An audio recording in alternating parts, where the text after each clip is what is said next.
ابو بکر شبلی اللہ کے ولی تھے. آپ جانتے تھے وہ علی سینا اس دور کا بہت بڑا ابن سینا جس کو کہتے ہیں بہت بڑا فلسفر بیٹھا ہے. آپ نے فرمایا جا تو گدھا ہے تجھے کون سمجھائے. آپ نے فرمایا جا تو گدھا ہے اب گدھوں کو کون سمجھائے. وہ غصے میں آ گیا. آپ اللہ کے اتنے بڑے ولی اتنے بڑے بزرگ اتنے بڑے شیخ ایسی زبان استعمال کرتے ہیں. اسے جلال آ گیا غصے میں آ گیا چہرہ اس کا سرخ پڑ گیا. ابو بکر شبلی علیہ الرحمہ ارشاد فرمایا تجھے یہی بات سمجھانا چاہتا ہوں میں نے گدھے کا نام لیا تیرے چہرے کا رنگ بدل گیا. اگر گدھے کا نام تیرے چہرے کا رنگ بدل سکتا ہے تو اللہ کا نام تیرے دل کی دنیا کیوں نہیں بدل سکتا. اللہ کا نام لیا کرو.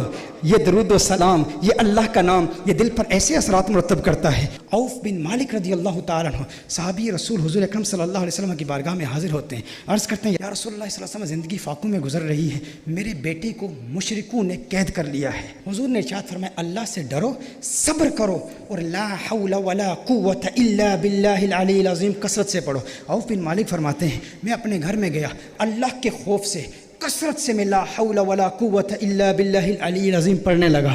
کہا میں لا حول ولا قوت پڑھ رہا تھا دروازے پر کسی نے دستک دی. دروازہ کھولا تو دیکھا بیٹا موجود ہے. یہ لا حول ولا قوت کی یہ برکت ہے. بیٹا موجود ہے اور فقط بیٹا ہی نہیں 700 اونٹ بھی ہیں. کہا کیا ہوا. کہا انہوں نے مجھے قید کیا ہوا تھا وہاں قید و بند کی صحبتیں جھیل رہا تھا. ایک موقع ملا راستے ہموار ہوئے میں وہاں سے نکلا ان کے 100 اونٹ بھی تھے 100 اونٹ بھی ساتھ لے کے آیا ہوں. حضور کی بارگاہ میں کہا تھا بیٹا قید ہے. حضور نے فرمایا لا حول ولا قوت کثرت سے پڑھتے رہو دونوں کام ہو جائیں گے. بیٹا بھی مل گیا اور 100 اونٹ بھی مل گئے لیکن اللہ کے خوف کے ساتھ. اسی طرح میں نے کہا استغفار کثرت سے پڑھیں درود و سلام بھی پڑھیں استغفار بھی کثرت سے پڑھیں کہ استغفار آپ کو مستجاب الدعوات بنا دیتا ہے. مستجاب الدعوات کسے کہتے ہیں جو دعا کرے اللہ دعا قبول کرتا ہے. ہر دعا قبول ہوگی. امام احمد بن حنبل مجتہد مطلق ہیں. ایک مرتبہ سفر پر جاتے ہیں کسی جگہ مغرب کی نماز ادا کرتے ہیں ارادہ کرتے ہیں ابھی یہاں آرام کروں گا عشاء کی نماز کے بعد پھر سو جاؤں گا. ایک بابا جی آتے ہیں انہوں نے کہا بابا باہر نکلو میں نے مسجد کا دروازہ بند کرنا ہے. جس طرح یہاں پر بھی ہوتے ہیں نا مساجد میں کمیٹی والے پریشان ہو جاتے ہیں کہ کون آ گیا کیوں آ گیا اس کو تنگ کر دیں. تو وہاں بھی ایک بابا تھا اس بابے نے یہ نہیں جانا کہ احمد بن حنبل ہیں اپنے وقت کے مجتہد مطلق ہیں ہماری مسجد میں آئے ہوئے ہیں. وہ یہ سوشل میڈیا تو تھا ہی نہیں نا کوئی پہچان لیتا کون سا بڑا بزرگ ہے. اس نے احمد بن حنبل کو مسجد سے باہر نکال دیا. سخت سردی کی راتیں تھیں. احمد بن حنبل مسجد سے باہر آتے ہیں گٹھلی اٹھاتے ہیں اور دیکھتے ہیں کہ ایک تنور پر ایک نان بائی روٹیاں پکا رہا ہے. امام احمد بن حنبل رضی اللہ تعالیٰ عنہ وہاں آگ دیکھی شدید سردی تھی. نان بائی سے کہتے ہیں کہ مجھے اگر تو اجازت دیتا ہے تو یہاں تیری آگ کے پاس بیٹھ جاتا ہوں. اس نے کہا اللہ کے بندے بیٹھ جا. احمد بن حنبل وہاں پر رات کے وقت بیٹھ گئے کہ اور کوئی جگہ جانے کی تو ہے نہیں یہاں بیٹھ کر آگ کے پاس بیٹھوں گا کچھ آرام کر لوں گا.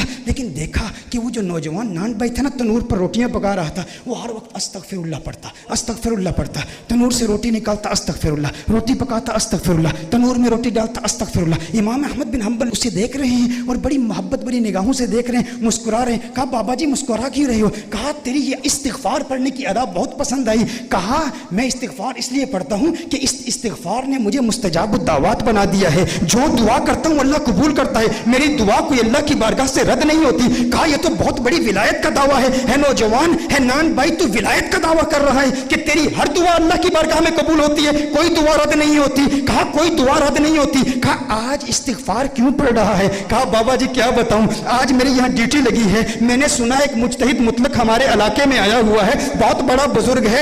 آج میری یہ تمنا ہے استغفار پڑھتا رہوں گا اس کی زیارت کروں گا لیکن میرا مالک مجھے جانے کی اجازت نہیں دے رہا. کہا کون ہے وہ بزرگ کون ہے وہ عالم جس کی تو زیارت کرنا چاہتا ہے اور جس کی زیارت کا تمنائی بنے ہوئے تو استغفار پڑھ رہا ہے. کہا جانتے نہیں احمد بن حنبل ہمارے شہر میں آیا ہوا ہے میرے دل میں بھی خواہش ہے اس کی زیارت کروں. کہا سینے سے لگ جا تو واقعی مستجاب الدعوات ہے. دیکھتا نہیں احمد بن حنبل آج خود تیرے پاس آیا ہوا ہے. میرے دوستو یہ استغفار کی پاور ہے یہ استغفار کی قوت ہے. آئیے میلاد کے تحفے ہم نے نماز پڑھنی ہے عورتوں کے حقوق ادا کرنے ہیں ہم نے خود کو پاک صاف رکھنا ہے خوشبو لگانی ہے درود و سلام کے گجرے نچھاور کرنے ہیں لا حول ولا قوت کی کثرت کرنی ہے اور ہم نے استغفار کی بھی کثرت کرنی ہے اور عقائد اہل سنت پر تا دم آخر قائم رہنا ہے. میں آئیے اپنی گفتگو کو اسی حدیث پر ختم کر دیتا ہوں.